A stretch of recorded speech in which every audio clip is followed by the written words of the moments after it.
बिस्मिल्लाहिर्रहमानिर्रहीम अस्सलाम वालेकुम। आज हम बात करेंगे डायमिन के हवाले से।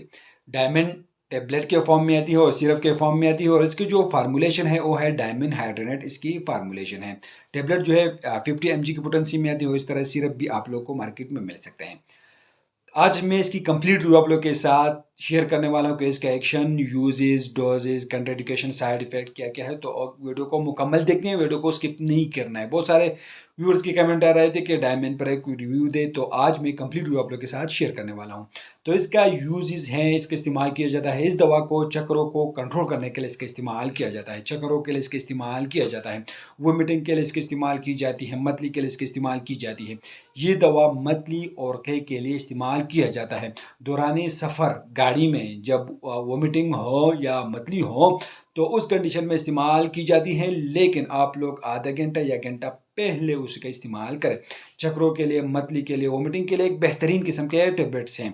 और इसके अगर हम अमल एक्शन के बारे में बात करें तो ये बुनियादी तौर पर एंटीहिस्टामिनिक दवा हैं। ये मतली और कै को रोकती हैं, लेकिन अपने असर से चक्रों को भी कंट्रोल करती हैं। दवा का असर आधे घंटे में शुरू हो जाता है।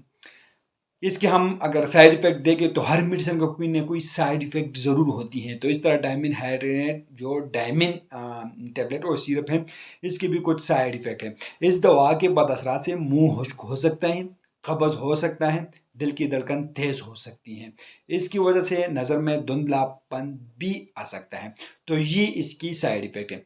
ड्रग इंट्रैक्शन के बारे में अगर बात करें तो अगर इसको निज़ाम अज़ाब को डिप्रेस करने वाले दवाइयात के साथ इस्तेमाल कराया जाए तो बदअसरात में इजाफा हो सकता है। इसलिए आप लोग इनको इकट्ठा बिल्कुल इस्तेमाल ना करें। कंट्राइंडिकेशन के बारे में बात करें तो आप लोग इन लोगों में इसी फार्मूलेशन का बिल्कुल इस्तेमाल नहीं कर सकते हैं। डायमंड सिरप और टेबलेट का इस्तेमाल नहीं कर सकते हैं।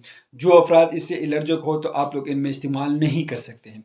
काली मोती और प्रोस्टेट की खराबी में भी आप लोग इसको इस्तेमाल नहीं कर सकते हैं, और दिल की धड़कन की बेकायदगी में इस्तेमाल नहीं कर सकते हैं। तो ये इसकी कंट्राइंडिकेशन साइड इफ़ेक्ट हैं। तो मकदार खुराक, डोजेस, तो इस्तेमाल करने का तरीका यही है कि अगर दौरान सफ़र चक्कर आते हों तो सफ़र से आधे घंटे पहले 50 मिलीग्राम की खुराक इस्तेमाल कराई जाए। आम हालात में चक्करों के लिए हर 4 घंटे बाद इस्तेमाल कराई जा सकती हैं। 24 घंटे की मकदार में 400 मिलीग्राम तक आप लोग ले सकते हैं। मतली के लिए, उल्टियों के लिए आप लोग दिन में 3 बार 50 mg का इस्तेमाल कर सकते हैं। और इसी तरह सिरप भी आप लोग दिन में 3 बार छोटे बच्चों में इस्तेमाल कर सकते हैं, लेकिन अपने डॉक्टर के हदायत के मुताबिक इस्तेमाल करें। और इस तरह इसकी प्रिकॉशन की बात करें तो इसकी एहतियाती हैं, अगर नींद आए तो ड्राइविंग ना करें और मशीन पर काम ना करें। इसकी और ब्रांड देखें तो इसकी और बहुत सारे ब्रांड आप लोग को मार्केट में मिल सकते हैं, जिस पर मैंने अलग अलग वीडियो जो है वो बनाई है। तो ये डायमंड की कंप्लीट रिव्यू है।